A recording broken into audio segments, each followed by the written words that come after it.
I want to let everyone know that there will be spoilers for Miss Marvel, the final episode, episode 6. So there's your warning. All right, let's get into it.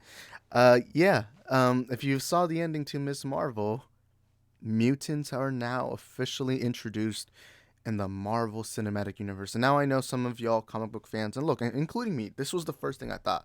The first thing I assumed was, wait, hold on, but Miss Marvel's an Inhuman. Why is she now a mutant? But at the same time, I'm like, okay, I don't care. They're really not that different, if I'm being honest. To be fair, I'm not like the biggest Inhumans fan. Like, I've read a couple comics. I also sadly watched the Netflix series. Uh, so I don't really have the best track record with the mutants. I mean, not mutants, Inhumans, but I am a big mutant fan. The X Men are some of my favorite, you know, characters of all time. I love those X Men movies, and I love that '90s series. I love the mutants, and I've been waiting for years for the MCU to finally introduce mutants.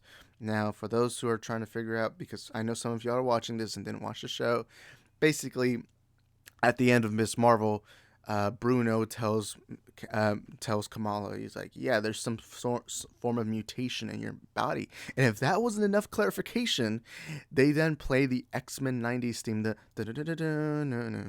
man, I love that theme. But yeah, it's incredible. It's incredible now. Mutants are now introduced in the MCU. Now, I'm gonna be honest. I'm surprised that they introduced them in the Miss Marvel show because if you saw my theory videos, my prediction videos, every time I had predicted when mutants will appear or will make their first appearance, I assumed it would be like WandaVision, Doctor Strange Multiverse of Madness, maybe even Loki. I was assuming it was going to be one of those projects. I did not think it was going to be Miss Marvel. I did not think it was going to be in a show like this, especially because I always knew Miss Marvel as an Inhuman and not as a mutant. So it's kind of crazy that now we have the introduction, but not only that, but it's the X Men theme. Like twice, the MCU has played that theme, and I think they're really trying to tell you that hey, mutants are coming in soon. Now the big question is, when will we see our first X Men? Whether it's Cyclops, or Wolverine, or Charles Xavier, or Magneto. When are we gonna see those characters? And that I don't know. I really wonder if we're gonna get any cameos at all for any future X Men characters.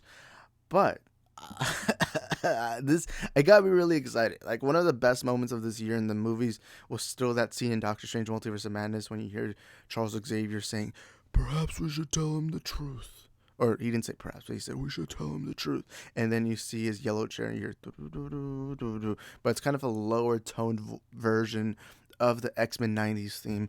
But yeah, mutants are now introduced in the MCU. Now the second post-credit scene, which I still think is a cool one, Carol Danvers shows up because the bangle got her to switch places with Miss Marvel. It's kind of like, I'm not gonna lie to you, it kind of felt like video games where like, you know, for a while you can play with a certain character, then you can play with another character. That's kind of how it felt. But yeah, mutants are now introduced, and honestly, I'm honestly intrigued with what they're gonna do. I love this Miss Marvel show. To me, I can now clarify this, and I'm gonna solidify this. It is the second best MCU show behind WandaVision. Loki was good. Hawkeye was it's all right, decent. Moon Knight was good, but it could have been better. I'm not gonna. Same thing with Loki, honestly. These other MCU shows have been all right or decent or mediocre, but Miss Marvel now solidifies its place as my second favorite MCU show, just behind WandaVision.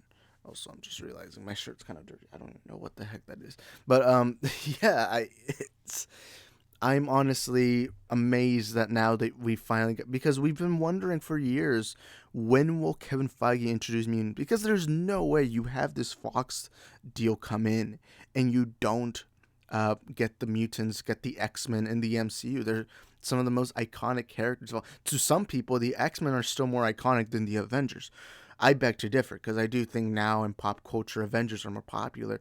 But remember, X-Men not only changed the comic book genre, it also changed the comic book movie genre. Because remember, when that first X-Men movie came out, it was kind of a light to the sky, and a lot of comic book directors will tell you this, that movie kind of inspired the rest of the other movies. Especially how it got dark real quick when it showed you Magneto's backstory. And not only that, but my favorite Marvel character of all time, comics, everything, has always been Magneto. So I want to see what they do with Magneto, especially the relationship between Charles Xavier and Magneto. That's always been one I've been wondering. But at the same time, I'm more excited to see Dr. Michael Morbius show. I'm just kidding. I'm just kidding. But anyways, you guys let us know what your thoughts are. I think it's pretty cool that they're doing this. I'm so glad that now we finally ripped off the Band-Aid and we now know that mutants will be here sooner rather than later. It's our first introduction. And now we gotta wait for that X-Men. Let's also remember D23 is coming out soon. Comic Con, you know. So we gotta be on the lookout. Maybe they announce an X-Men project. Maybe they announce I don't know, something with mutants. Except New Mutants too. Can we not do that, please, Mr. Feige? I'm just kidding. Just kidding. But yeah, what are your thoughts on this? Please let us know in the comment section down below, and we'll see you guys next time. Peace. Yes! Hell yeah! Hey, come on, baby! Come on!